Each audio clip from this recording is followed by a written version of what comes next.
আল্লাহ পাক রব্বুল আলামিন বলেন, ও দুনিয়ার মুসলমান শুনে রেখে দেন, এই দুনিয়ায় আমাদের মধ্যে যদি কোনো ব্যক্তি সরকারি একটা চাকরি পায়, আমরা মনে করি ওই ব্যক্তি সফলতা অর্জন করছে। কথা কোন ঠিক কিনা? আমাদের দেশে যদি কোনো ব্যক্তি 50 বিঘা সম্পত্তির মালিক হয়, আমরা বলি এই লোকটা সফলতা অর্জন করেছে।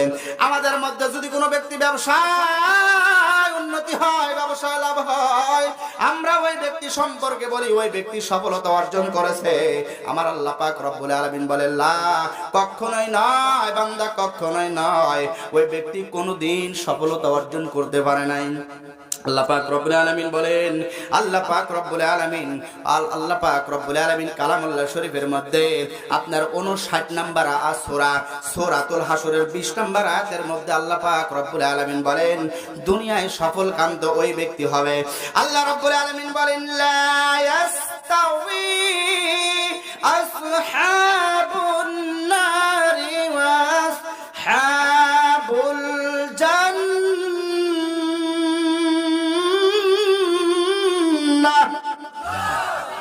وأصحاب الجنة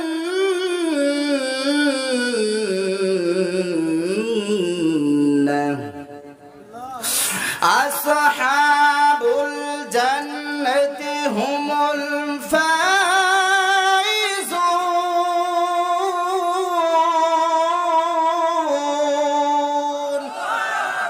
الله رب العالمين বলে, ও বান্দা বান্দিরা, তোমরা শুনে রেখে দাও, দুনিয়ায় কোন ব্যক্তি যদি সফলতা অর্জন করছে বলে মনে করে, যদি সে মনে করে আমার একটা সন্তান সরকারি চাকরি করে আমি সফল কাম, দুনিয়ায় 50 বিঘা সম্পত্তির মালিক আর যদি মনে করে আমি সফল কাম, ব্যবসায় যদি উন্নতি হয় আর সে যদি মনে করে আমি সফল কাম, অথবা একটা তরুণী সুন্দরী যুবতী মেয়েকে বিয়ে করার পরে যদি মনে করে হ্যাঁ কাম তো বাগাইছি, এটা বলে যদি কোনো ব্যক্তি মনে করে আমি তো সফল কাম, ও মুসলমান, আল্লাহ বলে না না না না, ওই ব্যক্তি তো সফল কাম নয়, ওই ব্যক্তি তো সফল কাম নয়। আল্লাহ পাক রব্বুল আলামিন বলেন, লা ইয়াস্তাবি আসহাবুন নারি ওয়া আসহাবুল জান্নাতি হুমুল ফাইজুন।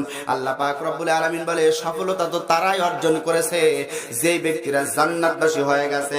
জান্নাতবাসী আর জাহান্নামবাসী কোনোদিন এক হইতে পারে না। আল্লাহ রাব্বুল আলামিন বলে, যারা জান্নাতি মানুষ আর যারা জাহান্নামী মানুষ এরা কোনোদিন এক হইতে পারে না। আল্লাহ বলে, আসহাবুল জান্নাতি হুমুল ফাইজুন, নিশ্চয় ওই ব্যক্তিরা সফল কাম যারা জান্নাতি মানুষ। জোরে বলেন সুবহানাল্লাহ।